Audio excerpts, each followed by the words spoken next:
welcome to another episode of Extra Time, the U.S. Men's National Soccer Team podcast. Lots of words. You get the idea. You guys have been here before. And if you haven't been here, my name is Tim. This is Ryan. We are dedicated fans of the U.S. Men's National Soccer Team, and we are here to discuss the games from a fan's perspective. If this is something that you're interested in, go ahead, subscribe, hit that bell to get those notifications. Ryan and I are going to get this thing underway. Ryan, we are here to talk about a pretty impressive performance. The first time that we've seen the United States outside of CONCACAF take on, at least this season, take on a World Cup qualifying level, caliber team in Morocco. 3-0 result. It's hard to, you have to think with everything that's going on with COVID and the pandemic, it's hard to get games against those caliber teams. So it's not like the U.S. isn't playing them because we don't want to. It's a lot of it is it couldn't get scheduled, teams can't travel, stuff like that. So you run into those problems as well. I'm sure if we could, we'd have been playing friendlies against some of those teams that we believe would make the World Cup, or at least higher caliber quality teams. But right, yeah, and that's fair. But we know that we got a pretty big window here. You heard the media. If you watch the game talk the whole time, Berhalter's got 6 games. He's got 6 games. He's got 6 games. Stats that I've read today, we've had well over 100 and something players appear in this World Cup qualifying cycle. 91 of those players appearing for Greg Berhalter, all making caps.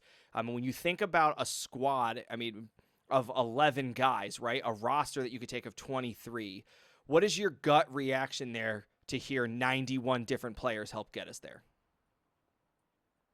It shows we've got depth, obviously, because if you can play all of these different guys and still manage to qualify, that's huge. You get to the World Cup stage and we get those extra 3 or 4 guys that you're allowed to bring on your roster, 26 instead of, what is it normally, 22?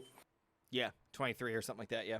So you get those extra guys, and knowing that we've played 91 different people and we managed to qualify means that you've got a nice pool of players that you can hopefully select someone that will be a pretty solid replacement to whoever is taken out via injury or can't travel or just needs a sub in a game. So could it be a little concerning? Yes, because it's a lot of guys, meaning maybe Berhalter doesn't really know what he's looking for. But I would look at it as a positive of we have all of these guys that our head coach is confident in, and obviously it's paid off because we have qualified and we just beat a team that was undefeated in their qualifying 3-0. So, and this is the only time the U.S. has ever beaten Morocco. We've played them 4 times. This was the 4th. We have lost every game up until this point.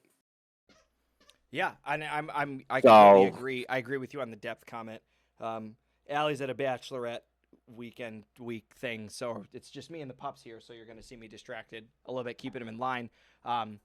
But yeah, no, I completely agree, and I think, younger me, earlier this season me would have looked at it and gone, I'm kind of disappointed that we played so many guys because I'm just all about the World Cup. I'm all about those big competitive matches. But when you sit and reflect on it, we really did have a lot of depth. Like we played a lot of really high quality teams, and we played players in games that mattered. It's not like we had a whole series of games that didn't matter and we just gave a whole bunch of guys a shot and they're never going to come back. Sure, some of those guys might not come back and play for the national team, but a lot of the games that we played mattered, and we were still willing to step up and play guys in their first cap, in their second cap, in their third cap, or guys that hadn't played for the national team in years. As I throw my dog's toy here,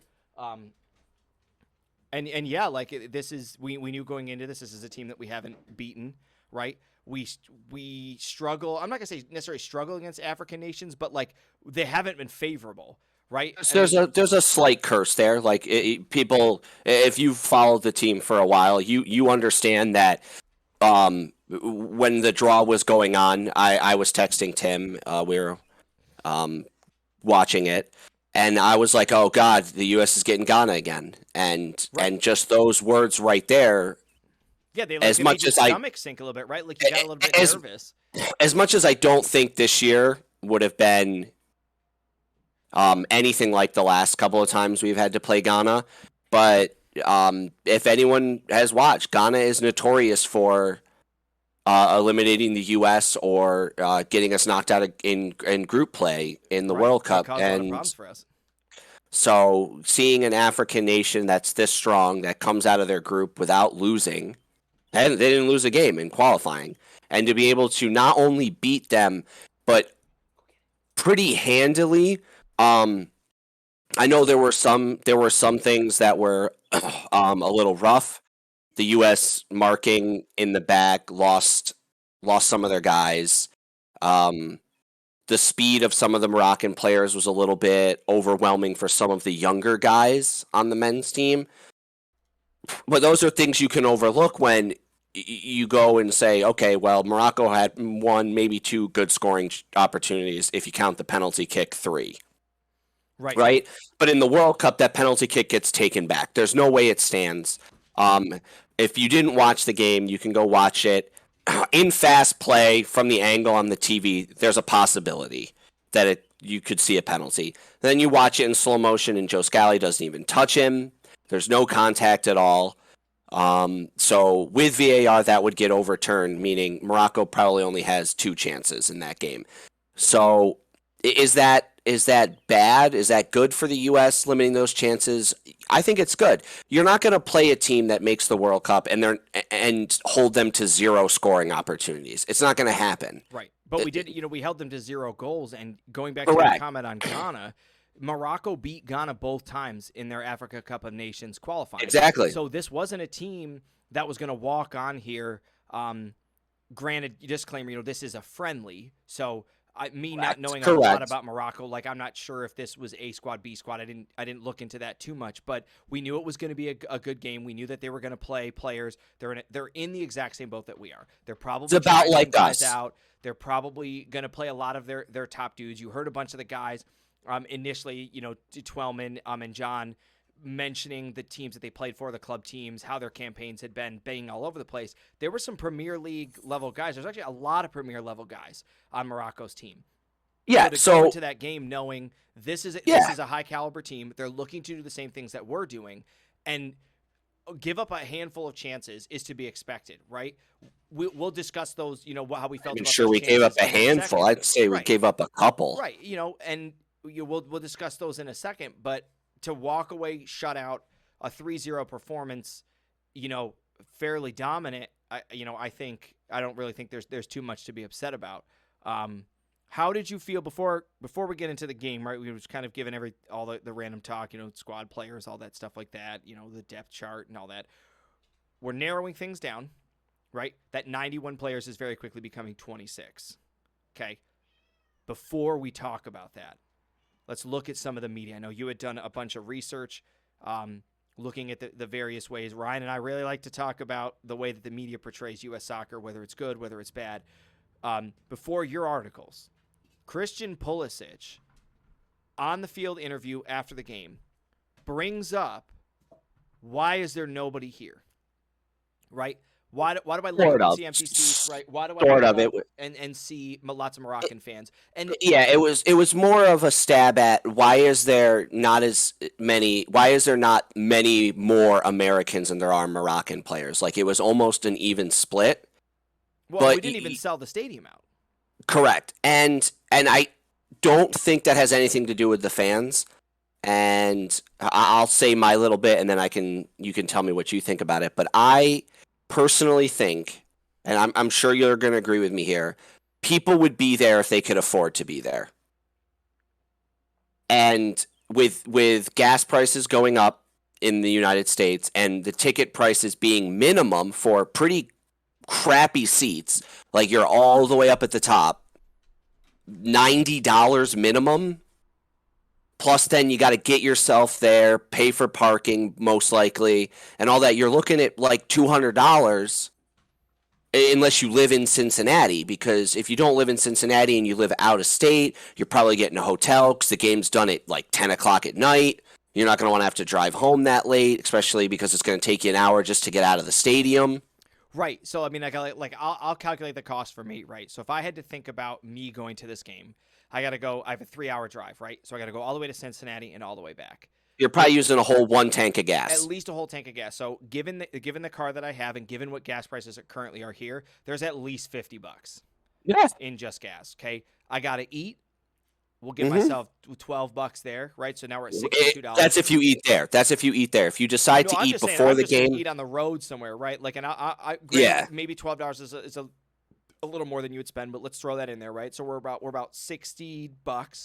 And then you Now you're got it throwing in minimum maybe 90 65, for right? 90 Minimum. for But let's say we for just get an average seat. We spend what you and I spent. We spent $110 on the yeah, tickets, right? or buck 40. Right. So now we're just shy of $200. It's going to be at Mhm. least $30 to park, maybe less, right? Like I can't remember what you and I spent, but you and I, it's We, normally it typically was 25 to we $40. spent we spent 15, but we did also park relatively far away. Mm-hmm. We parked in a parking garage that wasn't part of Right, wasn't really part of the anything. It was just kind of the an open complex. It was just there, and they were allowing people to park there. So we walked like probably 2 blocks. right. And now I'm given how far away I am, I have to have permission to leave my work early. Right? If I had left when I got off of work, I got off of work around like 4:30, 5 o'clock. I'm not making that game. Even if I'm It starts driving at straight from work. 7:30, So you know what I mean? Like 4:30. I'll be Yeah, close, you're but like pushing it. I'm pushing it. So you're got to factor that in there if you have any more than like a 2 hour drive. And you look at even some of the good seats. So on average, some of those tickets probably could have sold, but there were a lot of seats that you could see that I agree with you. You're looking at $200 to $400 tickets. I mean, I don't think it was quite that bad. I think it was more like the 152 something And, range. But like, and it's then a we go friendly. we go to you got a 3 hour drive, so the game gets done at 10, right? You're not out of there till 10:30 earliest, Easily, right? you might not even be leaving the parking lot until 11 or 11:15. Right. So you got 3 hours, which means you're not home until almost 3 a.m. Right. You probably got to eat again. If you got work the next day, Right. And so I you guess got his you shot have to was drive home. If you don't, if you manage to get the day off, you could get a hotel, and that's another almost $200 for the night. right. Now, going along with this, I want to ask a separate question. Do you think U.S. soccer is overusing Ohio? Like, do you think that played a factor in it? That this is now the fourth game in a very short window of time that the U.S. national team is going to have played in Ohio, right? Because when that game came to Columbus, you and I went because that was the first one we could make and we could go to. Since then, there's been two others that have been played in Ohio. And you and I mean, again, I could have gone to both of those. And I didn't. Yeah. You know what I So mean? so And I wanted to. Don't my get me my wrong. I wanted to be at that game last night. I didn't have enough time to get the request off from work and finagle the whole thing when they finally announced the stadium. So yeah. So I don't think they're overusing Ohio. I think they're strategic about where they play their games, and they look at where their fan base can travel. And I think they look at where they sell the most tickets and go, this is an important game, even though it's a friendly. So not as important as the World Cup qualifying games, but it's still an important game because it's the U.S. is getting ready for the World Cup. They're playing a team that's in the World Cup. People want to go see them, especially now that we know they're in the World Cup. This is the first game the U.S. has played since qualifying. yep.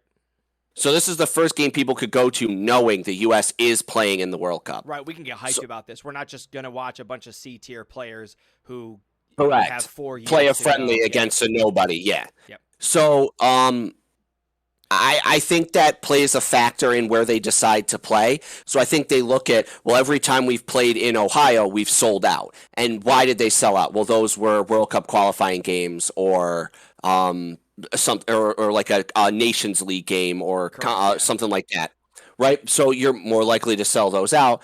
And I think they were just expecting a bigger showing because it is that first game, but I think a lot of people were like, well, it's a friendly. Why do I want to pay more money for a friendly than I did for a World Cup qualifying game, right? Like, we paid $110 to go to the one in Columbus, and we sat almost on the field, right?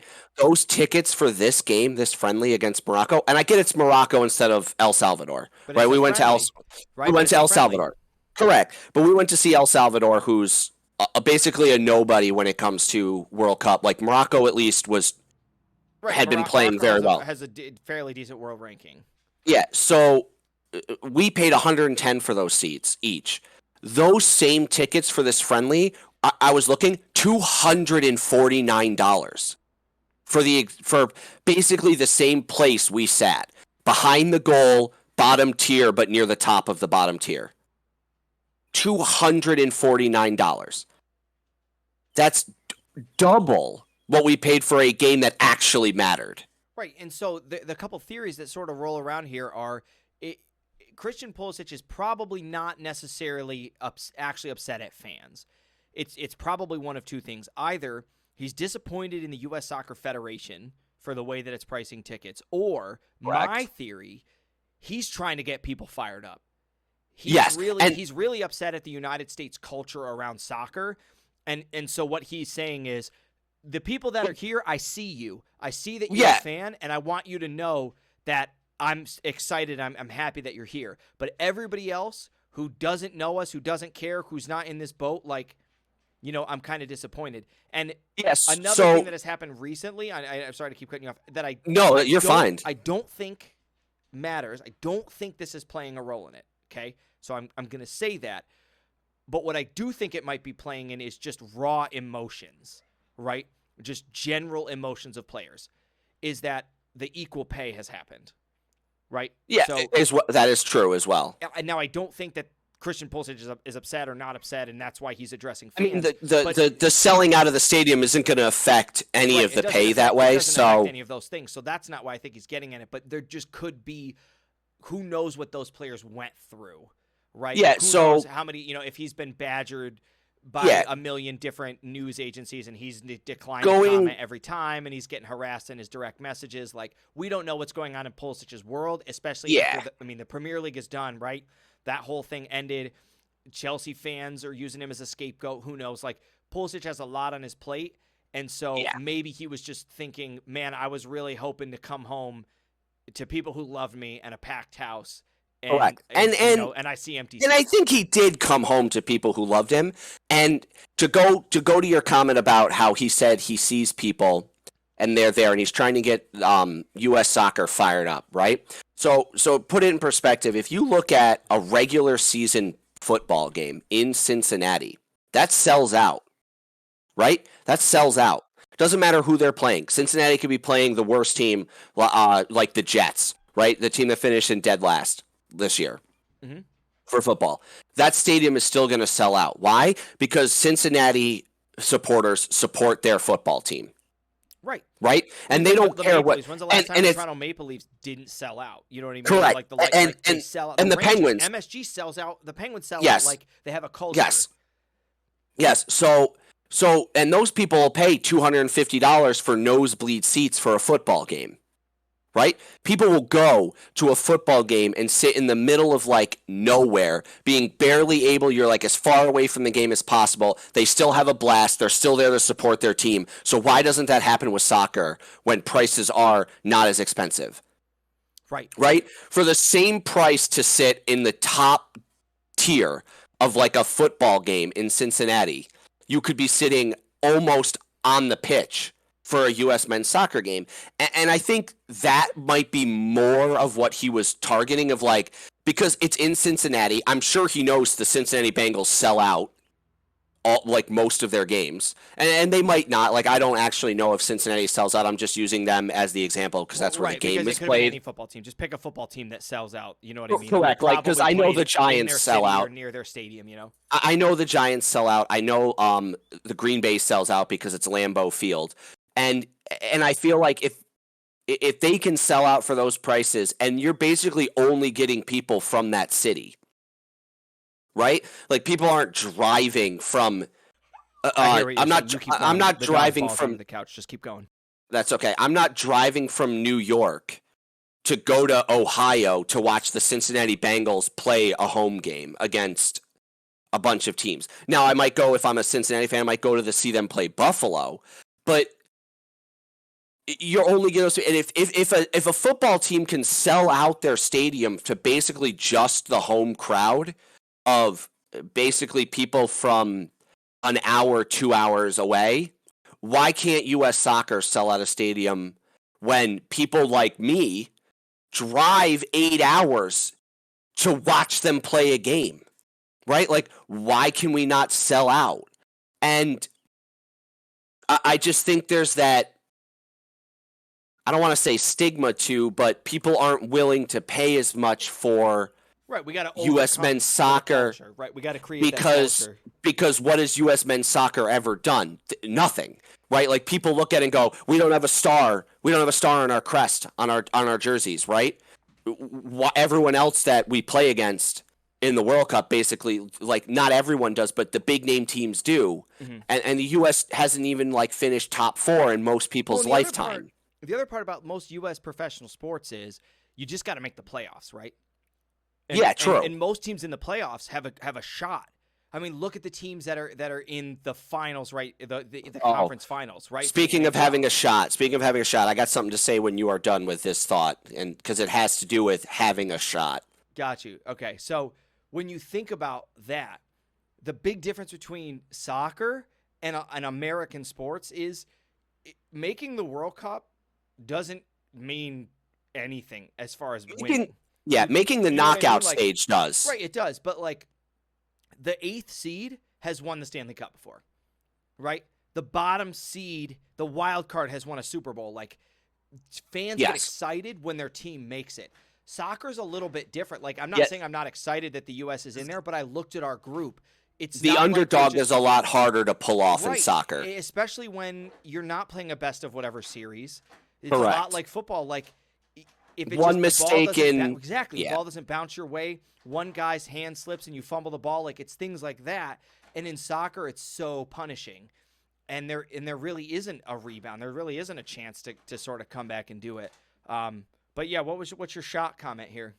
So, just because I've been talking a lot about soccer at work, because my boss is a huge soccer fan, and I love this because it's not something I've ever been able to do since you moved, Tim, is because no one here that I hang out with likes soccer because it's boring, it's slow, yada, yada, yada, all the stereotypical things about it.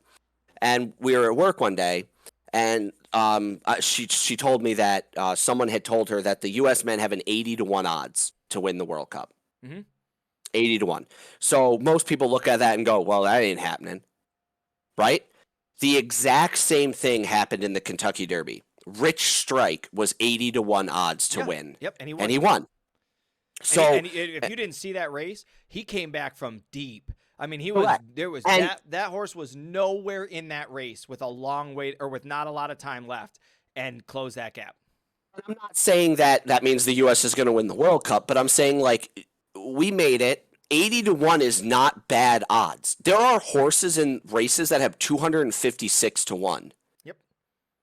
Right? Like, 80-1 is not bad, especially looking at what we would have to do when we get out, if we get out of group stage. Like, our first game is against France, or it could be Argentina or something like that, just based on where we come out. Yeah.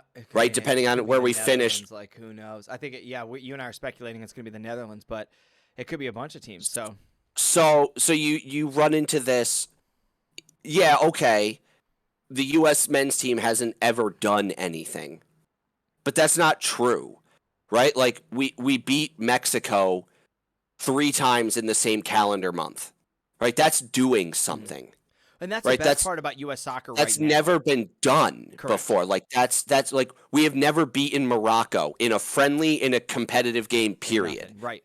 And we just beat them. That's why I want to do this. That's why I enjoy having this with you and talking with you and bringing this information and you just having this conversation with other fans, because this is the time to be alive for U.S. soccer fans, right? Our team, all of the accolades that you just mentioned, on top of all of the other things that we haven't said yet, and we've talked about in other podcasts, and the things that are yet to come, we are in an era of the never been done before. That's to me, that's the coolest part about being a U.S. soccer fan. We don't, like, winning a World Cup is going to be so much different for us than it would be for England, than it would be, for Spain or for Brazil or for Europe. These teams have won a World Cup. Not that it's not amazing. We've never done it. And so There's nobody in our lifetime that we're going to have this conversation with who says, "Oh, someday, son, I remember what it was like and I was there." Like, they haven't. It's never happened. And on top of that, there's not even people that you could talk about who are as fired up about U.S. soccer as we are, right? One of the kids at our center, his dad is from Ghana, and his dad played for Ghana's national team. And he came here and he said, "I've never met an American who was so passionate about soccer. It just doesn't. You guys just don't exist here." Correct. And so, and we shared a little bit of that. And an eye-opening thing that he said was, in Ghana, if you and this is just going to be blunt. So, like, if you're worried about political correctness, sorry, you're not going to get it. In Ghana, if you don't play soccer, you're feminine, right? Like, you're a wuss. That, you know what I mean? Like, bashing on people. And I'm not saying women are weak or women are wusses, but like, men get made fun of for being not manly, for being less of a man because they're not playing soccer. And I looked at him and I laughed and I said, "Bro, in America, it's the opposite. If you play soccer, it's because you couldn't cut it doing other things. It's because you weren't as manly, you weren't as tough as everybody else." And he literally puts his hand on his head and he's laughing. He's like, "Are you kidding me?" I'm like, "That's why." I said, "I got made fun of for most of my life because I played a sport for girls." And like, America doesn't have that culture. Like, it's another language. It's like a religion in some countries. Soccer is this beautiful, this artistic, this loving game. And that's why I'm so excited to be a U.S. soccer fan, to beat Mexico 3 times in a calendar year, to stand in my living room at 11:30 at night with my hands over my head, giving a silent cheer because my household's asleep, because we just handedly beat Mexico, a team that my whole life I have watched us just get raked through the coals game after game after game. Like, drawing Mexico in the U.S. was huge growing up. I remember a game. We had a conversation with Dad where we're just like, I can't believe we didn't concede a goal. And it's like a 0-0 draw was exciting. Think about how boring that is for sports fans. Yeah. So, and also a look of the never before, never happened. Also look at the potential this team has. Average age, 24 years. That's the average age of our team. That's how old Christian Pulisic is, 24. Right. That's right. At least another World Cup. That's exactly, which means all of these guys that go, whether we do great, whether we do poorly, get the experience of playing, meaning 4 years from now, we could be that much deadlier. Because these guys will now know what it actually takes to get there and what you need to get through. Right. Like, that's when you got to start. You got to break down other countries and think, how many other countries are going to have as deadly of a squad in 4 years? England will be that deadly in 4 years, right? France will be that deadly. All right, so Ryan, with all that being said, before we get into like the game itself, I know we've been talking for a while. What are your final thoughts just about, U.S. soccer and, So, I mean, not as much about U.S. soccer, but about U.S. media portrayal of our soccer. Oh, that's right. I did ask that a while ago.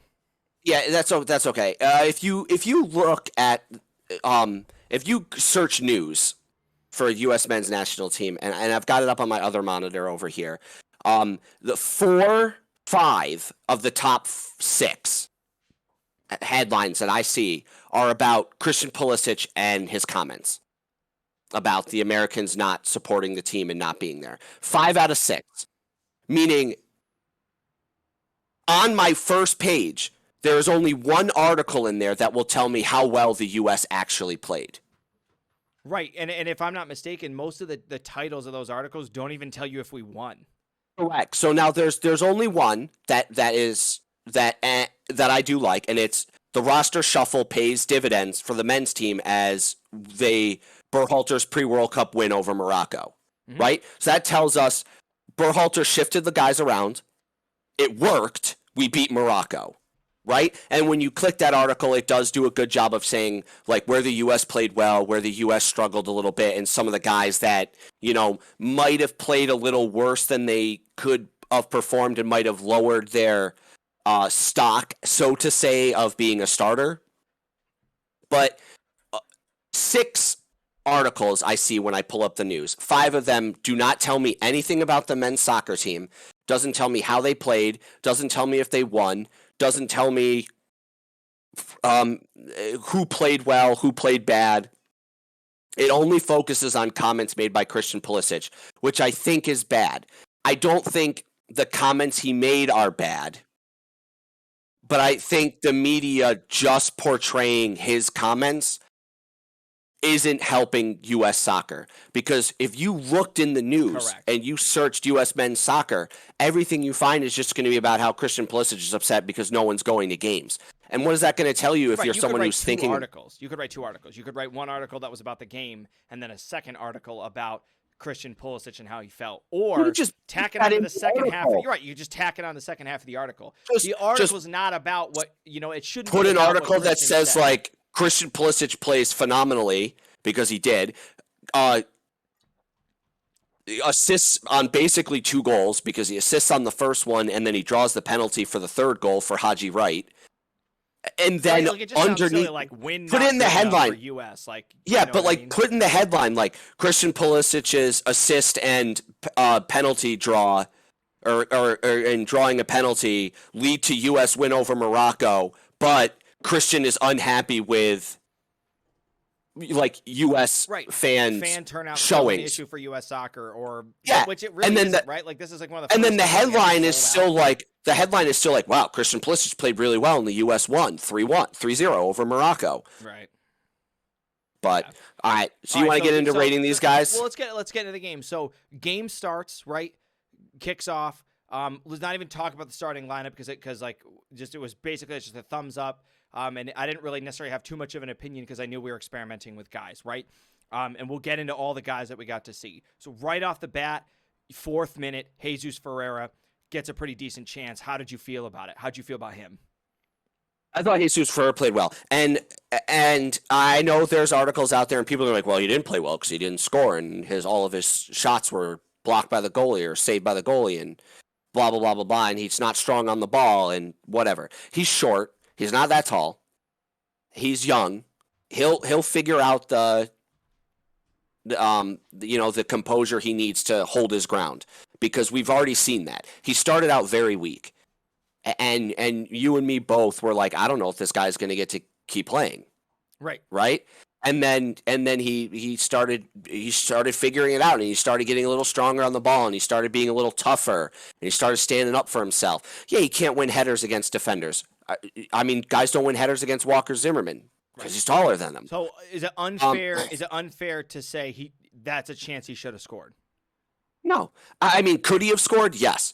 Do I think it's a 100% has to get scored? No. There's one goal in that game that I believe is 100% chance has to get scored, and it's Pulisic's ball to Aronson. That's in like the 23rd minute, something like that? Yeah, somewhere in there, yep. 26th minute. That's the only one I think is a guaranteed should be scored. Christian Pulisic beats everybody on a great ball over the top by Walker Zimmerman. It's a fantastic ball over the top. He has the composure to know I can't shoot this because I'm being closed down from behind and closed down from the front by the goalie.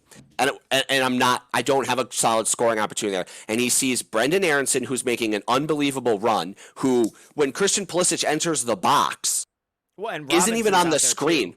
So, he's not even on the screen. Right. Either one of them could have knocked that ball. I mean, it's I think the other one was Jesus Ferreira. Was it? It was him or Robinson. Either way, one of them was just chilling there. I think it was Jesus Ferreira. But Pulisic does the right thing. He knows my odds of scoring are like 60%. Aronson's are, in theory, 100% because no one is going to miss that, hopefully. He makes an error, it's a gimme. Correct. Or the ball gets deflected or he stopped his run for some reason thinking Pulisic was going to shoot, right? But as soon as that ball gets played, that's the only goal in the game I think should have been scored. And I'm not saying the other one shouldn't have gone in, but the only one in my mind that you don't miss is Aronson's goal. Haji writes, it's well placed. It's a penalty kick. Most people be like, well, penalty kicks have to go in. I'd say see Morocco's penalty kick if you think they have to go in because yikes. I knew my dog was going to knock this over. My dog is currently trying to kill me. You can keep speaking. He's literally that's okay. trying to kill me. A great funny story about Morocco's PK is it got called. I was talking to Tim, and I said, if karma has anything to do with this, Morocco guy will miss. Or actually, no. Twellman had just said if there's any justice, or you had Yeah, said that. Yeah, you said if there's any justice, he's going to miss this. I didn't say he was going to miss. I said Matt Turner was going to make a save. And probably 4 seconds before the guy makes contact with the ball, Tim goes, nah, he's going to rail this off the crossbar. Yeah, I said he's going to ring it off the crossbar. And then that's exactly what happened. So if you think penalty kicks should be scored 100% of the time, you're out of your mind, because goalies make nice saves. Guys hit it just a little too hard or pull it just a little bit and they miss. Haji writes, and if you watch it, it's well placed. It's in the corner. Morocco's goalie still almost gets to it. I mean, it is on the ground. I mean, that ball is dead on the ground. It's on the ground, right in the corner. It's almost impossible to save, but there's a small chance, and he almost does. And if he had saved it, I don't think I'd be looking at Haji Wright being like, wow, he's terrible. He missed a penalty kick. I'd be looking at it like, holy crap, Haji Wright put that exactly where it needed to be, and the goalie made a great guess and dove perfectly and made a save. Exactly. All right, so and way up. Let's back way up, right? I'm gonna just gotta make sure I say the right game. So we get our chance early on, right? Morocco, 11th minute, comes right back down, right? We see a big breakdown, and not just a single player, in the overall defense of the United States. And it's something that we expected. I can tell you how it started. Well, it's something that we expected, right? We knew that we were trying out 2 players. We knew that we're playing different midfielders who are more offensive minded. And so the breakdown begins, and afterwards you hear, the commentators targeting Adams. They're kind of trying to put the blame somewhere. I don't think we put the blame anywhere, right? The way that I described it was, it just looked like we didn't know whose job was whose, right? So out on the right hand side, someone you can blame. I know someone you can blame. Out on the right hand side, Reggie couple Cannon. Chances. Well, yeah, but Reggie Cannon, right, is way too wide. Right, so that kind of compounds a lot of the problems. He's outside of his man, and we know defensively we got to get tight. So that leads to Morocco attacking sort of in between him and Walker Zimmerman, and now somebody's got to commit. And as soon as you see our center backs commit, now there's a guy open, unmarked in the midfield. And now you start having problems with, is Adam supposed to be marking this guy? Is Moose is supposed to be marking this guy? Is this the pickup for Aaron Long? Is Robinson supposed to be pinching? So what were your thoughts? What do you see in this breakdown? So I see a couple of things. There are a couple U.S. players that look like they lose their marks, and it could just be lack of communication. It could be they're not used to playing with guys. I'm sure there's a little bit of both going on, right? Because you're playing with a whole bunch of guys that are new. You just don't have that idea of what they're going to do before they do it. Like, I'm sure Walker Zimmerman knows exactly what Anthony Robinson and Miles Robinson are going to do before they do it. He's played with them. He's played with them long enough. Yeah. Yeah.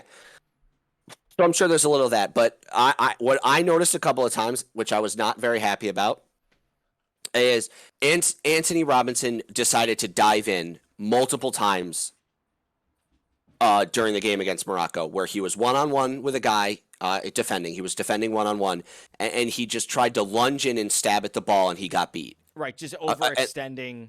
And not only did he get beat, but he got beat badly, and it leads to a possibility of a dangerous scoring opportunity for Morocco. And I haven't seen him do that before. So I don't know. There were weird situations. There were situations where your coach would have said, just make him get rid of the ball, right? Yeah, like, just force him to the outside. Right, force him to get, like, because if in those situations, you're 100% right. If Robinson forces him to the corner and he delivers a cross, Robinson did his job. Instead, we got a guy up near the corner of the box trying to make a cut move, and Robinson's diving in, and now that guy's going in on goal, and he's drawing that second defender. Correct. And it's not something I've seen him do in other games, and I don't know if it has something to do with they knew something about that attacker from Morocco, which is possible. Maybe he's not as strong with the ball at his feet, so they thought Robinson could just win the ball from him when he gets close. It's a possibility. They could think Robinson's fast enough that if he does get beat, he'll be able to get back in time, because you've got stuff like that. So I don't know if there was like a new game plan that the scouts said, hey, Robinson, the guy that's going to be attacking down your wing, isn't that strong with the ball at his feet. So if he's got the ball at his feet, really try to pressure him. And Robinson tries it, and it doesn't work. Might have been, and I don't know enough about like where the players play. He also got into it with that guy a lot.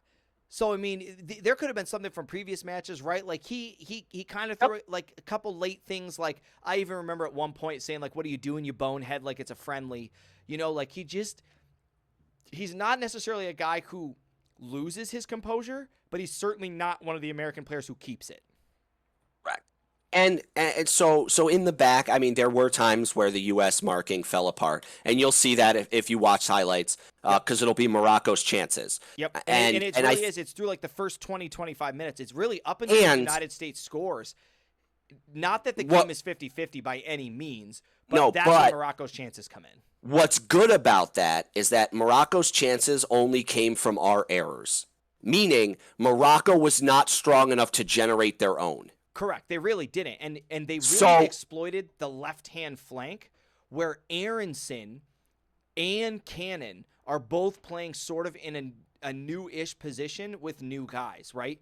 Both of them leaving guys kind of unmarked behind them. Correct. And letting guys get into dangerous chances where, let's be real, even if Morocco wasn't as quality of a team as they were, some of those guys are just so open, you're not going to miss that pass. Yeah, so does it suck that the U.S.'s defense breaks down and Morocco gets chances? Yes.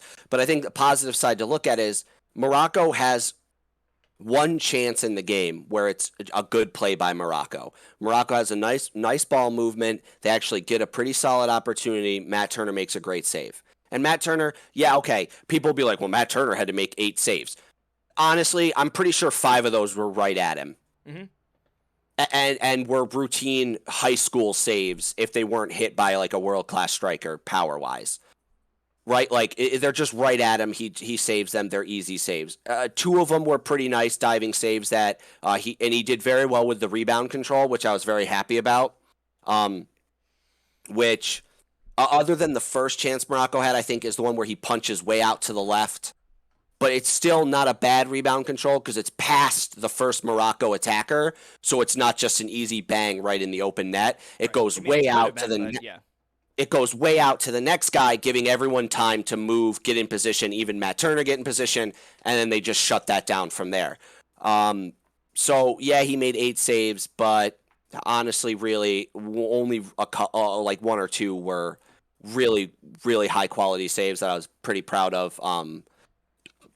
His ability to handle and keep the rebound control. So, and we're continuing forward, right? So not long after this, right, we're going to score a goal that we talked about, that ball over the top from Zimmerman, Pasilic playing it through to Aronson. The United States really keeps their foot on the gas after this, and not in any kind of rushed way, not in any kind of panicked way.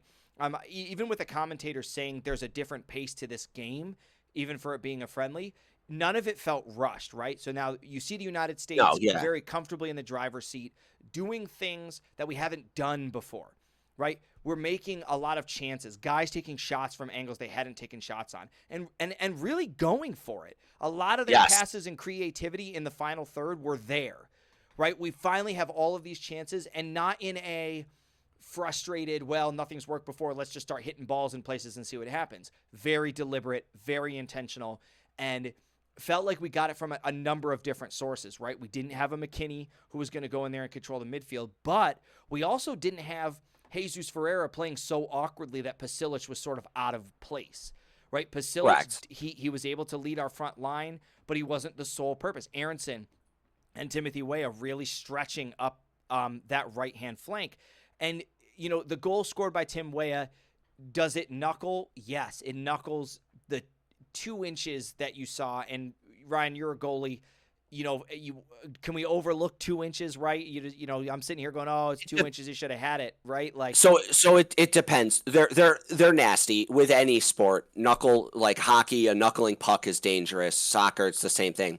And when I watched the replay back in slow motion, because I watched it at work today because I was watching the highlights. Because right, like should he have this? That's the question we're getting at, right? Like it seems like he should have had this. So should he have it? Yes, but if you watch and you slow it down, right as the ball's probably about 2 or 3 feet from him, it does a nice little, just a little bit to one direction. Like those 2 inches. And he is already going this way, and it shifts back a little bit. And I think that little bit, instead of it hitting his whole fist to go up over the net, it only catches like 1 or 2 fingers. Mm-hmm. And I think that's part of the reason why it goes in. Do I think he should have it? Yes. He's a world-class goalie. He plays in a Premier League. You have to make that save. It's basically right at you. There isn't really an excuse for not making that save. Does it go in? Yes, there's a chance that it goes in. I think 98% of the time a goalie makes that save. That doesn't mean it doesn't go in. You can go back to the goal that Clint Dempsey scored on England where he hit it from like half field. 99.99999% of the time that ball doesn't go in. It went in that time. Did the U.S. get lucky on Timothy Weah's goal? Yeah. Did it really matter that it went in? Not really, because the U.S. was in full control of that game, and whether Timothy Weah's goes in or not, the U.S. is still winning this game. It could be 2-0. Heck, if his doesn't go in, we could win 4-0 because guys could be like way hungrier to try to score a goal. And we were spanking it too. I mean, like, don't take anything away from that shot. There was a lot of power behind it. And one of the things we hadn't seen from the U.S. was really dangerous shots. We had taken shots and we had hit balls into the box, but they were like really dainty. They weren't driven in. They're kind of floated. They didn't have a lot of precision and pace. We saw the same thing with a lot of our set pieces. I mean, you and I had a lot of conversation about Pulisic. I, voiced my 2 cents that I'm starting awkwardly to get kind of tired of him taking our set pieces, especially our corner kicks, because I don't even think he's bad. He's just not driving the ball into the box. It just feels like he doesn't want to do it. This last game, I think 2 things you have going against him. One, there aren't that many. I want to say, like, when he doesn't take our set pieces, when Kellen Acosta takes them, finisher was. So when Kellen Acosta takes our set pieces, that puts Christian Pulisic in the box, meaning. Or at the top of the box where he likes to play, meaning if that ball falls short or a guy doesn't get a great clear and it lands at his feet, he's in a dangerous spot. And we saw that in the final World Cup qualifying window, right? The ball just like hits a head, drops at his feet, and he just strikes it in the net. Yes, and so that being said, I think him there, out of all the players on our team, that's who I want to be right there when the ball drops. I want Christian Pulisic to be on the end of the ball at the top of the opposing team's box, unmarked, because guys were scrambling in the box to mark their guys and he got free. What I also don't think helps him in the last game is there's no Weston McKennie. He's the guy we go to on headers, right? For set pieces, because he can jump. The ball into is like 1. What do we got now? Jesus Ferreira and Timothy Weah, who are like 5'7" each. Right, because they're not out jumping. We pulled Zimmerman for that whole second half. They're not. They can't jump that high.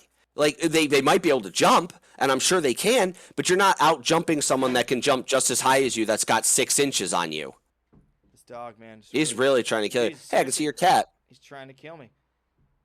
You saw my cat? For a half second, yeah. Yeah, I think that's what the dog saw. That's where I did it. Yeah. All right, so as we had talked about, I think we'll cover the rest of the game sort of doing this.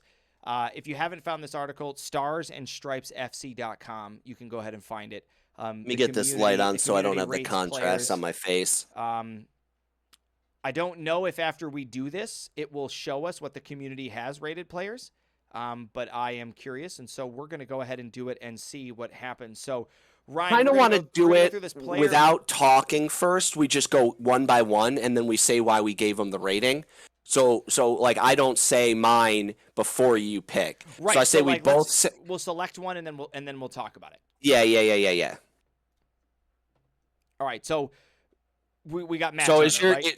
your top is Matt Turner. Yeah, so Matt Turner, right? I got. Okay. I'm guessing you've selected Matt Turner's already. I have. All right, so I gave Matt Turner an 8, right? That's exactly what I gave him, an 8 because he did what he had to do, right? He's getting a shutout, right? Did he play perfect? No, he didn't play perfect. And like there were a couple times the ball got played back. I got scared. I mean, arguably, right. So arguably, maybe could have been a 9, but like it's probably somewhere between an 8 and a 9. I thought he did exactly what we needed to do, what we needed him to do. I like Matt Turner. I had less panicked moments in the back. I thought we knocked the ball around well. That's what I did. I mean, that's kind of what I liked. Okay. So I'll let you go for this one. I already picked for Reggie. I got his. Yep. All right. So Reggie Cannon, I gave a 7. You gave a 7. All right. I gave him a 5. Yeah. Oh, okay. So you clearly saw something. I mean, so he hasn't played that much. So I'm not. I don't want to hold that against him. I don't want to hold the lack of fluidity with his teammates against him because he hasn't gotten to play with them. right? So I'm looking at just how well he played as a solid by himself, more than how he played with the whole team together. And yes, he gets beat a couple of times, but I think his recovery in the game was very good, and his ability to, when he was beat, get back goal side to get himself back into the play. Yes, he could do better. Don't get beat in the first place, obviously, and stuff like that. But all in all, I think he played fairly decent, and I think he got his legs under him, after he'd been out there for 20, 30 minutes kind of thing. Yeah, and so the reason I'm looking at a 5, I'm a pretty critical person. I'm probably going to be critical for as long as I can be critical. I don't understand why my Discord decided to do that. Okay, there we go. Whoa, what'd it do? It just stacked us the wrong way, so there's going to be a second. But so I have him at a 5 because I'm just watching some of those replays in the breakdowns, watching the attacks that Morocco has, just being outside of your man and not being goal side of the guy you're supposed to be marking. It just doesn't fly at high level play. And I'm not saying like he played poorly, but he also wasn't involved a whole lot. And when you're involved in 22% of the play, across the whole match, and in 10% of that you're not doing well or you're making mistakes, like it's just sort of hard. Right. So it's not necessarily like a shot at him. It's just looking at like what he was involved in. Did I think if he was in the game more, there would be a higher rating? Absolutely. But just for what I saw, that's what I gave him. Yeah, that's fine. All right. Walker Zimmerman, Tim. So I gave Zimmerman an 8. That's what I gave him. And I really don't see Zimmerman fluctuating anywhere between 8 and 9 ever. I think in every game I've watched Zimmerman play, he's pretty straightforward. If you've seen Zimmerman play in one game, he's played in every game. And the thing that I liked about this game with him, and also kind of goes against him a little bit, is he's got 2 different defenders with him, and he's trying to navigate that. You saw him over with Greg Berhalter at one point, and Berhalter, gave him some kind of instruction, and you could see him sort of referencing in what looked like frustration, this sort of like, this is what I'm dealing with, though. Like I'm trying to do that thing. You got, and it's like, not like he's upset, but it's just, we got to work through this, right? And I kind of that composure about Zimmerman. And so I gave him an 8 because of his inability. Not inability is probably not the right word, but it really is the word I'm going to use. So his inability to get the defense working as a whole. He is that back line, and I know I said for Reggie Cannon I wasn't going to hold how well he played with the team against him because he was new. Walker Zimmerman's not. This guy has played in every game. He knows what he's got to do, and he knows he's supposed to get that back line under control. That's his job. He is the cement that holds them down. He is the anchor, whatever you want to use as your reference. So I think just his inability to really get the 2 newer guys under control and get them playing the style they needed to play is what put him in an 8 for me. Otherwise, I'd have given him a 9. All right, Aaron Long. I honestly, so I couldn't remember a whole lot about what he did. I do remember there were parts where I watched where I can remember good things. There's a couple parts where I can remember bad things. But I have him at a 6. Okay. That's fine. I have him at a 7. Because he didn't really stand out, but he didn't really stand out negatively either. Right. I think he was involved in a couple buildups, but he didn't really.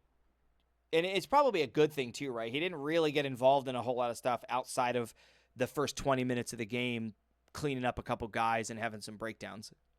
Yeah. So, do I think that's bad for him? No, I think that's perfectly fine to not have anything critical to say about him in one of his first starts, right? Like, he's played a couple of games, but this is like his first start filling in for a role that was pretty much set in stone for Miles Robinson, and we were expecting it until he gets hurt. So for his ability to step in and not have really, we can't say like, wow, he got beat like 40 times and really looked like he had no idea what he was doing, I think is huge for him. It is. Anthony Robinson, you got him set? Yeah, I've got him set. All right, so I have a 6. I gave Anthony Robinson a 5. Okay. And the reason I gave him a 5 is for everything that we talked about. he didn't necessarily do anything exceptional going forward. And if you think about it, like we have a lot of players who can go forward, right? The United States has a ton of guys who can go forward. We need you to do your job first. And we saw multiple times in this game Antony letting the game get the best of him, right? Diving into chances, losing marks, losing men. And then even when he was carrying the ball up somewhere around the midfield, like not necessarily making the best decision. And that's just not something with already two of our defenders injured. That's not something we can afford in another defender. Has Antony consistently played this way? No, but he's had a handful of games across the 20 or so that he's played this season that have been like this. We need to see a little bit.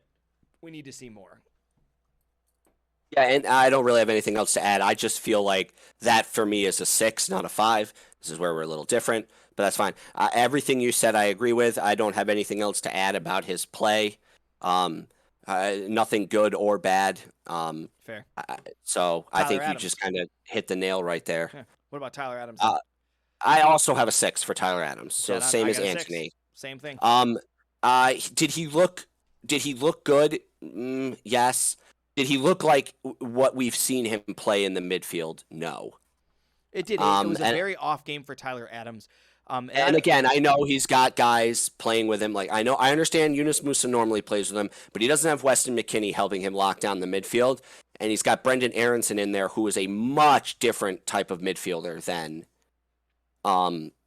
Weston McKennie. So I get that there could have been a little bit of stuff there, but then again, he sometimes has our captain armband, so he's one of those guys that you would think would be able to understand how to adapt, play around these guys, and deal with it. And just like the next guy we're going to go through, I think he held onto the ball a little too long, dribbled into positions where he couldn't get rid of the ball. Not to be mean, he looked very Michael Bradley-esque at times. I agree, and the thing that was awkward about that... So did the guy that we will be going on to next. Right, and the thing that was really awkward about that was we also didn't play through Tyler Adams as much this game. We saw in a lot of the other games, and maybe that was the reason for our lack of offensive creativity, is we would get the ball to Tyler Adams would sort of carry it into this space and then make a decision for us. And in this game, with the danger that we had in Aronson on the right, and the threat that Weah was causing up front, we bypassed him a lot, right? Even that first goal, Zimmerman went all the way up to Pasilic to get that goal. So Adams sort of found himself in this like no man's land and couldn't get himself in the game because he didn't know, like, he was relying on us, the rest of the team, to get him in the game, and he wasn't able to sort of make that shift and that adjustment and say, okay, we're not playing this tactic, we're not playing this style. How do I get myself involved? How do I get myself invested in this game? And we'll continuing on the same person. I have Yunus Musa at a 5. That might not be fair.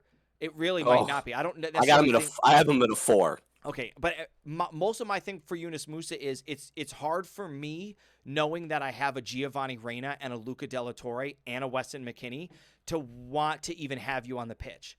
That doesn't mean I think Yunus Musa is a bad player. I enjoy having him on the field. I think he's dangerous when he wants to be. When he's smart and patient, he makes good decisions. He does frequently take too many touches, and he does frequently cause a lot of turnovers and giveaways. And when you have 3 or 4 other midfielders who are insanely high quality, they do overshadow you, and that's just the reality. And if you're fighting for that spot and you're at camp with those guys, there has to be more. And maybe he got caught up in the game, right? I do think that Aronson really stole the show in the midfield, right? I mean, Aronson wanted to go forward. He had a great partner in Weah to go forward. They had threats in front of them. There wasn't necessarily any reason for Yunus Musa to try to have to steal anything, but he also didn't distribute and deliver. Yeah, and that's one of the reasons I gave him 4. I didn't like the way he turned the ball over a bunch.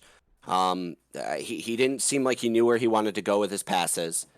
He seemed very indecisive on things.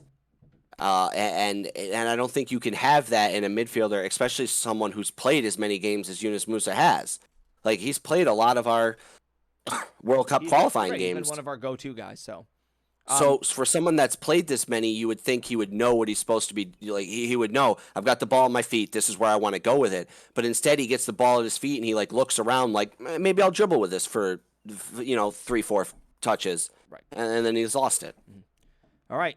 Some of the big boys here that you and I have been hyping up. Brendan Aronson. I gave an 8. I got him at a 9. Okay. So, and the reason for the 8 here is because I gave Christian Pulisic a 9, and the only reason I gave Christian Pulisic a 9 is because no one's going to get a 10 because everyone has room for improvement. Correct. I gave Pulisic a 9, and I gave Weah a 9. So our front strike force, really, I know Aronson was in the midfield. I gave all 9s.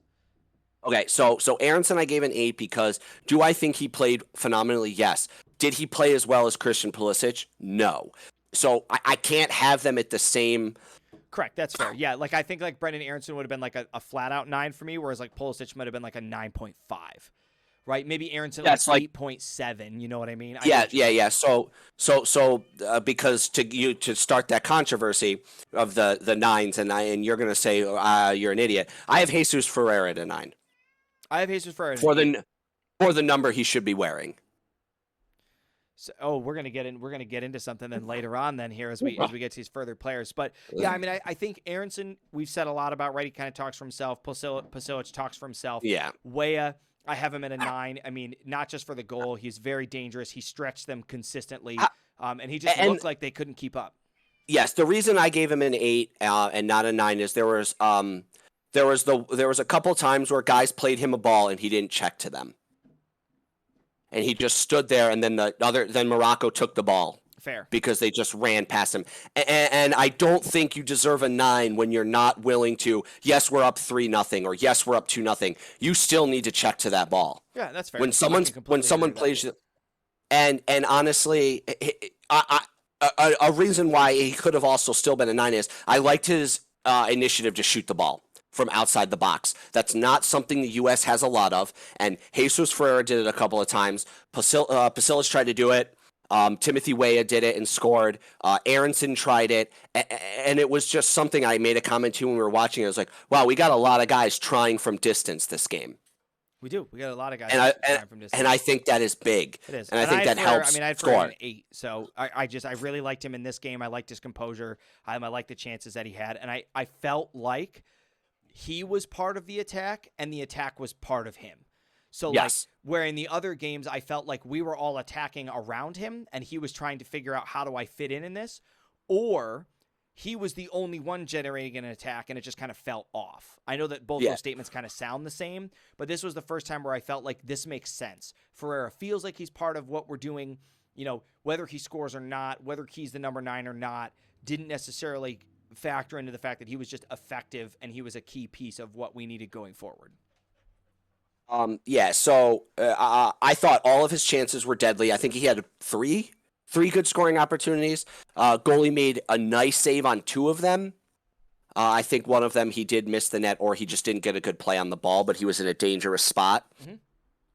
As far as the rest of the subs go, and I think that's exactly what we need in a number 9, a guy that can continue or can consistently generate good scoring opportunities. He might not need to score all the time, but he generates good scoring opportunities and he gets himself in dangerous positions. And we saw that in not only the game against Panama, the World Cup qualifier, but also this game against Morocco. Jesus Ferreira found a way to get himself.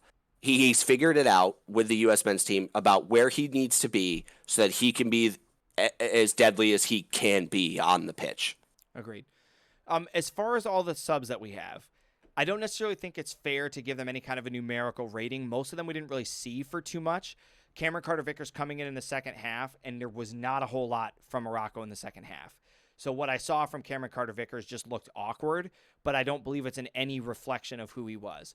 And that's Wright, the same with Haji Wright. I have him marked as a 7 because he didn't really do much. He didn't really do much. Like Cameron Carter-Vickers, I have as a 6 because he doesn't do much. Same. I have 6, 7, 8, 6. I do have Joe Scally as an 8.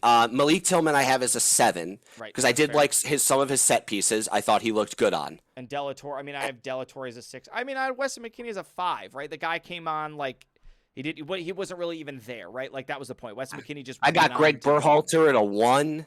You know, I mean, Greg. You know what? We found out in no. that game that Greg Berhalter only made the World Cup roster because some dude got hurt. So I think a 1 is generous. No, I'm just playing. I think Weston McKinney looked good for coming back from a broken foot. Yeah. I thought he looked strong on the ball. He had good touches. De La Torre continues to not surprise me anymore, but continue to be, why is this man not starting? Right. Well, so let's look at it this way then. Out of the players that had their very first debut, right? So that's Malik Tillman, Joe Scally, Haji Wright. Which of those players do you think has a chance, or players, has a chance at making our World Cup roster? And traveling with us. Okay. So I'll give you a chance to think. So I think Joe Scally will. He might not play, right? And he might not be one of our starters. He might never get subbed on. Joe Scally is playing for a very high caliber team in the Bundesliga. He's a very high caliber player, and the experience, like you said, we have a very young roster. The experience is going to pay off. Here is my now hot take. I think Haji Wright is going to be our striker. I think Haji Wright, and this is, again, I think we are going to lose to Uruguay 2-1, and I think Haji Wright's going to score that goal, and I think he's going to look dangerous in that game, and I think it's going to be eye-opening for the U.S. in that we might finally have a number 9. Does it mean that I think Jesus Ferreira is going to have him? It's Jesus Ferreira. I don't necessarily think Jesus Ferreira is going to fall off the face of the earth, right? I think Jesus Ferreira is still super young and is 100% in the running for striker in the future, right? I'm not looking at this as like Jesus Ferreira didn't make it, so see you later. Let's go find somebody else. We're super young. I think everybody that is on this roster is going to only create more chances, right? They're going to compete with one another. They're going to generate attacks with one another. They're going to generate confidence with one another. And if Jesus Ferreira becomes, the 3rd leading goal scorer in U.S. soccer history, I wouldn't be shocked. Speaking of goal scorers and stats, Christian Pacilic becomes the youngest player to double-digit goals and assists for the U.S. men's national team. Yep. 46 games, 45 games, something like that. Yeah. He beat Landon Donovan out by 3 games or something. I believe it said. I'm looking at this roster and I don't see any reason why Christian Pulisic won't be it. He won't just beat every record that the United States soccer has. I mean, he's all right. So guys that played their first, right? So I'll give that you I some think names. I'll throw some names out there. So that I think go Joe Malik Scally. I has a think shot? Do you think Joe Scally? Yes. Haji Wright. I'll even throw Cameron Carter-Vickers in there, even though I know he's played a handful of games for us. So I would take Tillman. I think he played, for what we saw of him, I think his set pieces, he can create dangerous plays off his set pieces. And I think that is what we could use with Christian Pacilic still on the field. Play Tillman and have Christian in the box, ready to receive the ball, as along with Weston McKinney as well. I think that would make his set piece delivery that much deadlier. Definitely see Joe Scally going. I could see him playing. He looked very good, very fast. When he got beat, he was able to keep up with a guy that plays for Paris Saint-Germain, which is not an easy task for someone who's coming in to play their first ever cap for a national team. Right. Oh, here, you got to mark like one of the fastest guys on the other team. Yep. He does a good job. I see Haji Wright making it. I do not see Vickers making it. And honestly, I wouldn't see Long making it unless Robinson is injured. So because Robinson's injured, I see Long going. Otherwise, I don't even see. We also have Chris Richards, who is going to be returning from injury. We have a George Bello, who's in the running. And I think if Chris Richards comes back from injury, he's going to take it, and we're going to lose. And now here's the hot take. Here's my hot take. I think, just to annoy you, John Brooks gets on. There's no shot, bro. That's one that we need in the comments. If you go ahead and comment, just comment. Do you think John Brooks is going to make this? We have been debating this for a while. We haven't. It's not a debate. It's a debate. He's not going to make really it. Hasn't. We don't think we do. Everybody knows I'm not a huge John Brooks person, but going forward, I know this has been a longer one. Obviously, maybe not that long. It's my dog's just kind of been all over the place. Great performance from the United States here. We have a friendly against Uruguay coming up, which is the same day as Ukraine Wales, Correct. which if people props are to not Ukraine for winning following that game, but man, Scotland is a nobody. and that if game was people, not, if for some reason you have to choose which game to watch the Ukraine game, because I think it will be a better game because there's more on the line. Like if for some reason you have to record both and you only have time to watch one before the next day, watch the Ukraine game. It's more important. No one's going to be upset. Both games give information, right? So like we need to know which one of those teams we're going to play. Unless Wales really surprises me and dominates the Ukraine, if that game is close, I'm not worried about playing either one of those teams based on how I saw the Ukraine play and based on how I just watched us play against Morocco. Right. So here's the thing. I want Wales to win, not because I think they're a weaker team, but because Ukraine has more to play for. So think about it. You want the way. Oh, gotcha. So like as far as an opponent that you have to play against. Correct. I would rather the U.S. have to play Wales. Dying, yeah. Yes, because Ukraine has much more to play for. And as much as people don't think it matters, mentality and heart and just the support from fans and the support Ukraine is going to have from neutral fans. Global stage, correct. Is going to be not an environment I would want to have to play in. Right. So now, before we go, we're gonna get some final points, and we're gonna think about this Uruguay game. All right. 3-2 U.S. Well, I'm not even gonna think about the score line. How much different does your view of the United States in the World Cup get if we win this game? And then to add on to that, if we win this game in the same fashion that we just beat Morocco. It'll depend on who Uruguay plays. If Uruguay plays mostly their starters, like we did in Morocco did. A and a half team. Yeah, so say because that's what Morocco did. Morocco played an A and a half team. We played an A and a half team. Right? If Uruguay plays their A and a half team and we play our A and a half team and we walk out of there with a 1-0 win that could easily have been 2 or 3-0, and we look absolutely dominant, all that's telling me is when I said the U.S. makes top 8, it is now solidifying that for me. Right. I think the U.S. easily makes top 8 if we beat Uruguay, I feel way more confident about my top 4 pick. And if we handily beat Uruguay, if you go look at Uruguay's World Cup qualifying games against Brazil and Argentina, those games aren't blowouts. Right? Uruguay has a chance. If we handle Uruguay, the U.S. could all of a sudden people could be like, oh, the U.S. plays Brazil next, we're done. U.S. could shock people. We could come out in that Brazil game and we could score early or get a goal late to tie the game or something and really... Right. Make a name for U.S. soccer by oh my God, U.S. eliminates Brazil in penalty kicks to advance to Final Four, to the final or even the finals, and it's like you said, the group stage is the group stage, but the playoffs don't start until that knockout stage, and once you get to the knockout stage, it's kind of like American sports playoffs. You've put yourself in a position where the ball just has to bounce your way, and we've seen that before, right? We almost beat Belgium with the ball. And the ball really wasn't even bouncing our way. It just was so frustrating for them, and they couldn't break through, and they couldn't break through, and they couldn't break through, all because one bounce had gone our way. I'm not hoping that that's what it's going to be like, but if we beat Uruguay, it gives me the confidence to believe it's not going to be like that we don't have to rely on weird bounces, that we're going to handedly walk out of this group, and that we're going to shock some of these nations. And it gives me all of this excitement. Like I'm getting goosebumps right now thinking about the next 4 to 8 years of U.S. soccer, realizing, right? And I'm going to get a little fanboy here. We host the next one. How amazing would it be for the United States to make the World Cup final in their host nation, right? Where do you think the games get played? The World Cup. Regardless if the U.S. makes the final or not, where are the finals when they're in the U.S., Canada, Mexico? So because it's all 3 of us that play. It is, and so again, I know I've been throwing out a lot of shout outs to this guy. Tactical Manager has a video. If I remember, I'll put a card in here that goes over all of the stadiums and all of the ones that have put in a bid.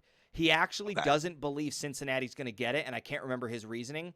Most of them were out east, like Boston Stadium, football New York, stadiums, New Jersey, like the Bills. Like there's a lot of big football stadiums. The Bengals Stadium's up there. Right, the Bengals Stadium's up there. So I'm not saying that we couldn't do it. There's only a handful in Canada, and there's only a handful in Mexico.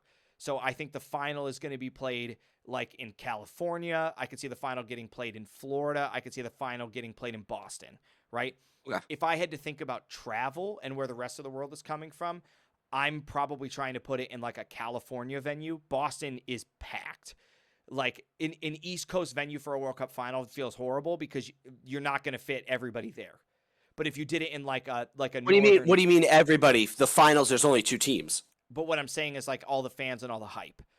Like if you had to fit everybody into a tiny city, you would rather it be like out in California where it's a bigger city and it's more open and people have more space. But I mean, you can only fit as many people as the stadium holds, and the stadium handles that for football games. So why does. couldn't it handle a soccer game? Well, right. I'm just talking about everything else like parking and But but yeah. So would it be nice for in 4 years the U.S. to make the finals and possibly win at home? Yeah, and you bet your ass I'll be there.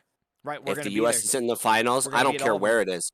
If it's in Azteca, I'm there. I've got a passport. I've got an enhanced license. I will be there. If the U.S. makes the finals in 4 years, I'm at the game. We're there.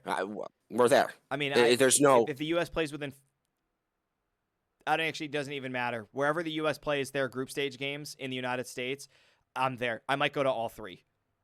Like I really might. I really might. You know what I mean? And If they play like Buffalo, Boston, Florida for their 3. Like group stage games, I'm just taking a train from Buffalo to Boston and getting on another train from Boston to Florida. right. I'm just riding the train. Yeah, I think it would be sweet. And sadly I don't see Columbus being part of that at all, just because Columbus doesn't have a football stadium. I mean, it's probably only going to be football stadiums. I think FIFA was guesstimating it had to be like 60,000 was the minimum. And they were. Yeah. And he also does a good job. He speculates on previous World Cups and the size of those stadiums. But Yeah. well, this has been a good discussion. Obviously, they're going to get longer. We're getting a lot more hyped up. Lots of videos coming back to back here. With the 6 games coming in, Ryan and I are happy to do this. Excited to do this. We appreciate you guys tuning in. Go ahead, leave a comment, leave a like, leave a dislike, leave whatever you got to do. Share this video, whatever you guys got to do. We appreciate you guys tuning in, and we will catch you next time.